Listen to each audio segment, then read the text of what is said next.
போன டைமுக்கும் முந்தின டைம் வந்து இது மாரி சீம்பால் நெறைய கொண்டு வந்து குடுத்துட்டாங்க. என்ன பண்றதுன்னே தெரியல. அவ்ளோ பால் இருந்துச்சு. அப்புறம் என் ஃப்ரெண்டுக்கு கொஞ்சம் குடுத்து விட்டுட்டு, பாக்கி என்ன பண்ணேன், நிஷாந்த் அப்ப வீட்ல இருந்தான். நிஷாந்துக்கு அந்த அளவுக்கு பிடிக்காது. அளவா லைட்டா தான் சாப்பிடுவான். அப்பு இல்ல வச்சு வச்சு சாப்பிடுவான். 2, 3 நாளைக்கு ரொம்ப பிடிக்கும்.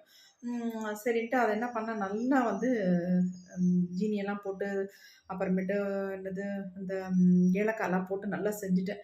செஞ்சுட்டு தம்பிக்கிட்ட வந்து நல்லா ஒரு வாளி நெறைய போட்டு குடுத்து விட்டுட்டேன். எங்க மெடிக்கல் காலேஜ் தம்பியோட காலேஜுக்கு குடுத்து விட்டுட்டேன். தம்பி டாக்டரா தானே இருக்கான். அதனால அத கொண்டு போய் எல்லா பசங்க எல்லா டாக்டர்ஸும் சாப்பிட்டாங்களாம். ரொம்ப ஹேப்பியா இருந்துச்சு எனக்கு. ஆ "நெறைய பேர் சாப்பிட்டாங்கம்மா" அப்படின்னு சொன்னா. ரொம்ப சந்தோஷமா இருந்துச்சு. நல்லா டேஸ்டியாவும் இருந்துச்சு அப்படின்னு நான் கொஞ்சமா எடுத்துக்கிட்டேன். பாக்கி எல்லாத்துக்குமே குடுத்துட்டேன். எல்லாரும் சாப்பிட்டாங்க அப்படின்னு சொல்லியிருந்தான். சரி, சரி ஓகேப்பா.